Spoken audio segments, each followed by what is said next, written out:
This is Leading the Way, presented to you by Nikolina Finska, podcast about challenges of being a woman entrepreneur and leader in a STEM startup scene.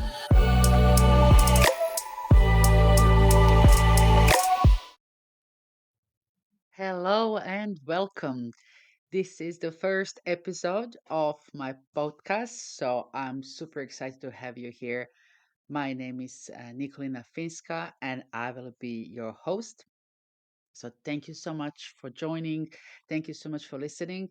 Um, in this series of podcasts, I will talk about um, female entrepreneurship.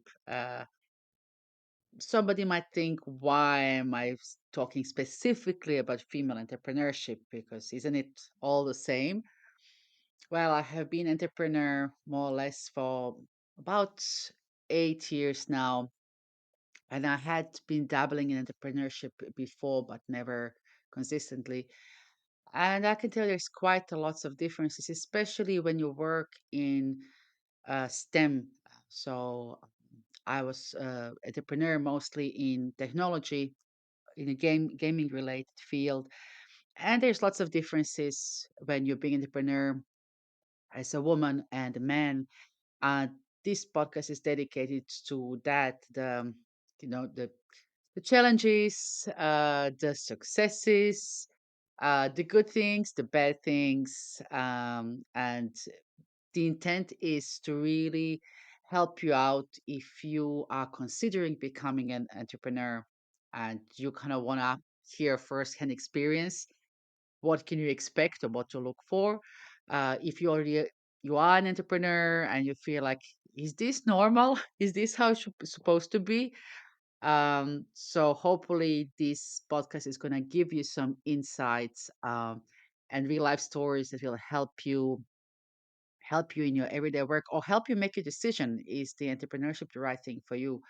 Um, and of course, there are as many stories as there are entrepreneurs out there.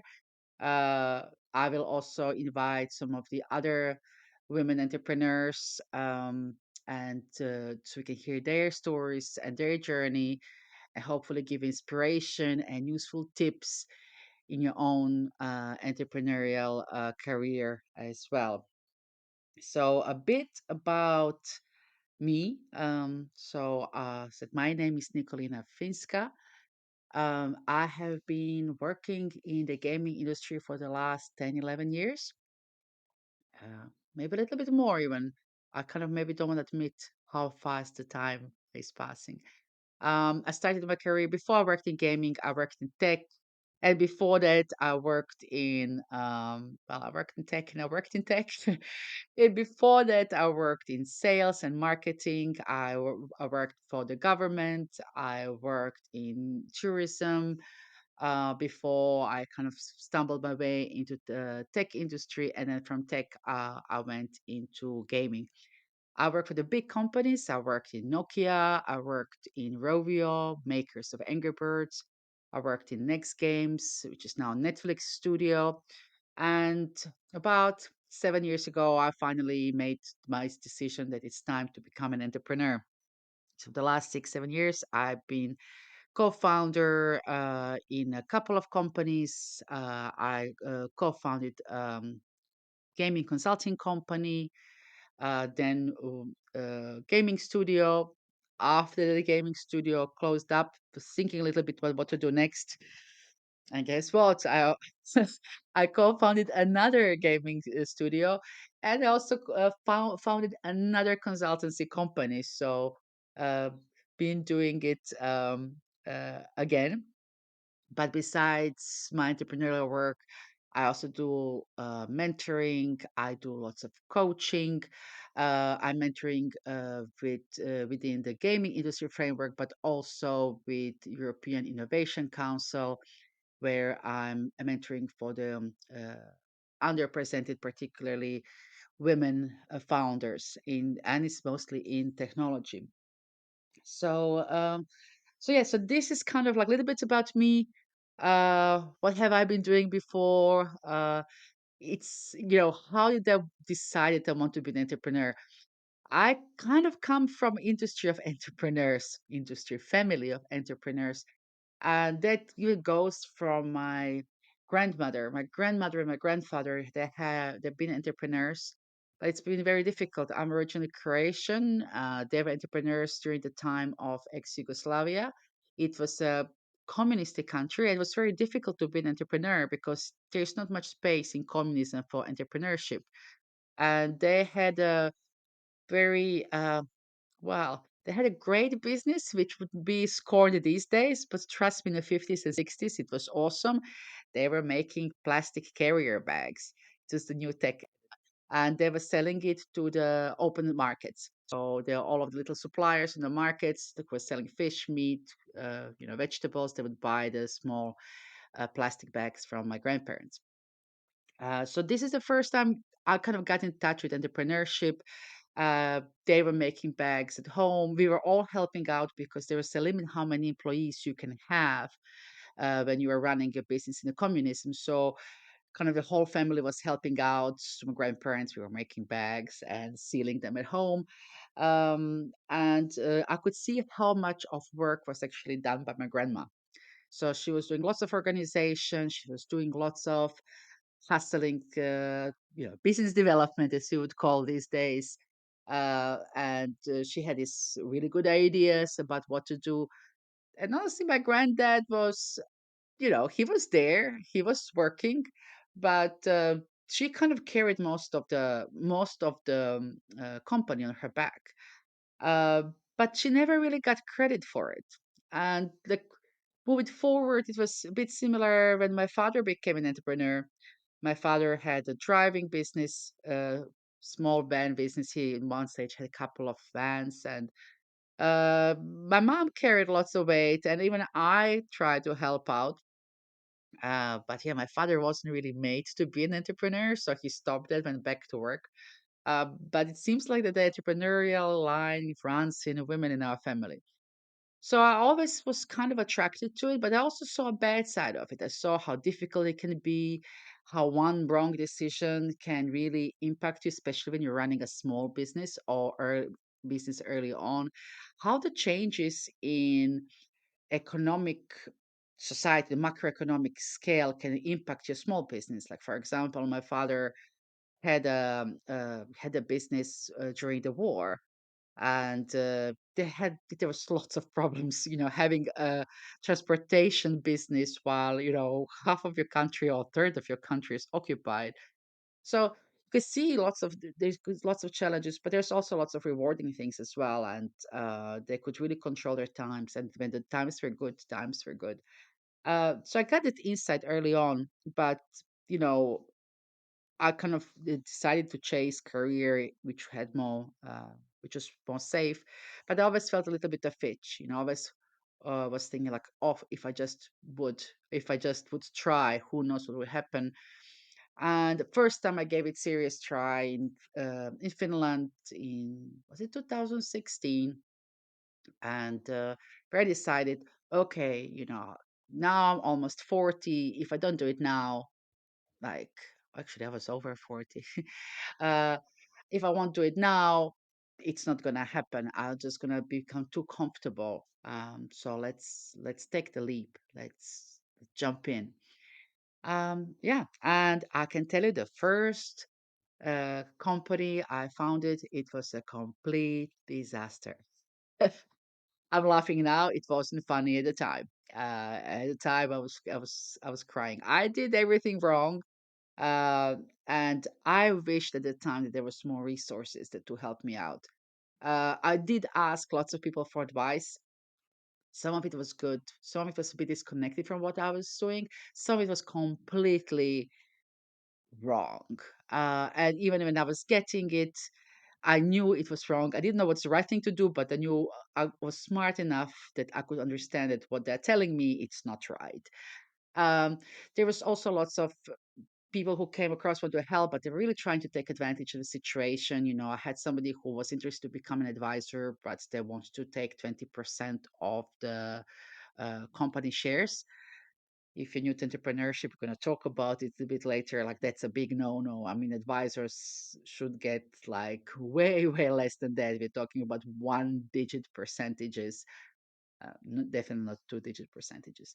So, I had to kind of figure it out all by myself. And you become wiser. For every mistake teaches you very, very valuable lesson. And I was thinking about giving it up. But every time when I thought about it, it was always like, oh, it just feels fulfillment doing it. You feel kind of that I have a possibility kind of to take control of my trajectory of my career. I have a control of like my time. That's a bit delusional, but perception that you control your time. But it's also I had a feeling that I'm doing something that has a meaning, that it's a bit bigger than me. So it's not only something that it's work, but it's something that felt like a mission, because I had a chance to kind of build the companies, or at least attempt to build the companies in a way that I thought it's right. And for me, that was the biggest hook. That was something that I felt really rewarding, and it's something that I knew that would be exceptionally difficult, if not impossible, to do when you're working for an employer. Yeah, and when the things went really sour, and when I had to close my gaming studio, um, I spent some time thinking like, what do you want to do next? And the answer was like, well, I'm just gonna be solo entrepreneur for some time until I figure it out. And guess what? I'm an entrepreneur and a co-founder again. Um, I'm not saying that one day I will not work for somebody again. You never know when that chemistry might happen. Um, but I feel that entrepreneurship was a right choice for me, and I'm really glad I did it, because you learn so much doing this. You learn things that there is no chance you can learn them by working for somebody else. You also have to improve, kind of not improve, but you kind of really get to know yourself as a person as well, because you will be exposed to extreme stress and extreme challenges, but also extreme rewards.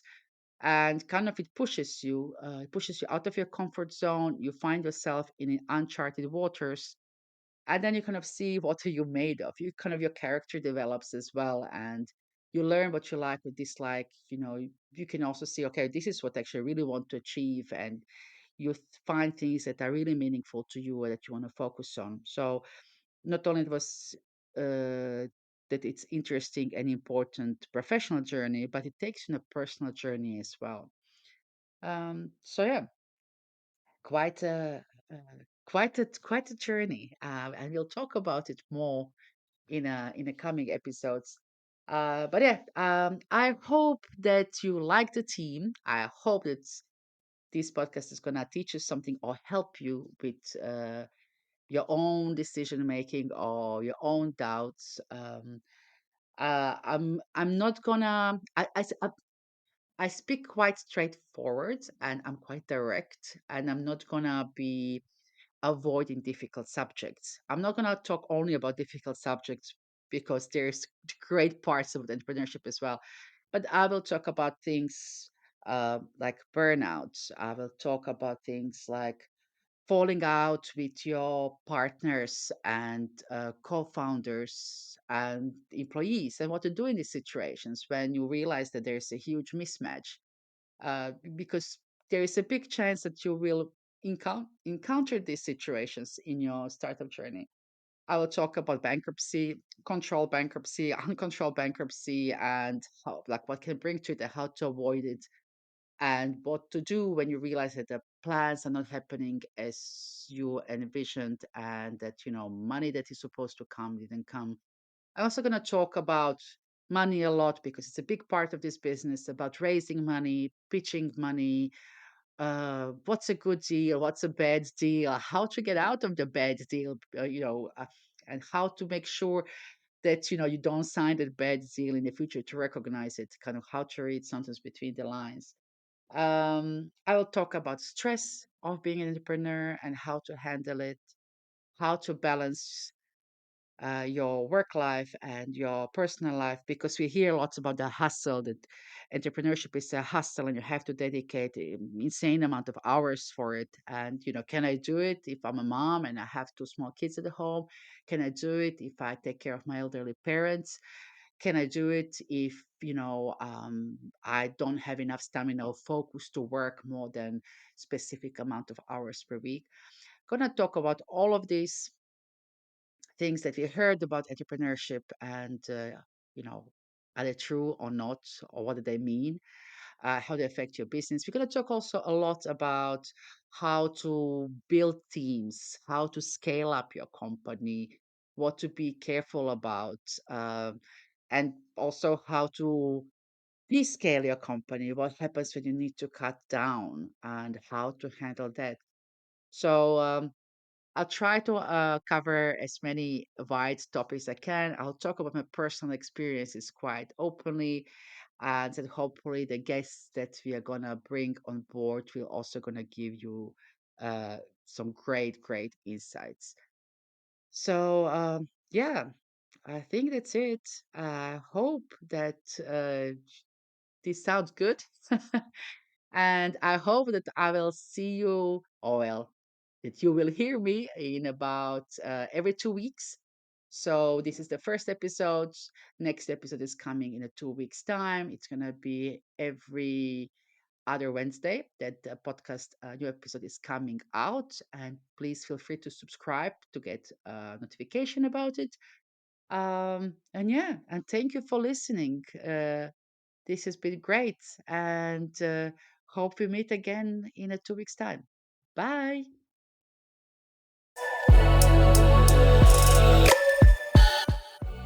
Thank you for listening to Leading the Way. For transcripts and more information, visit nikolinawork.com. Looking forward to meeting you here every other Wednesday.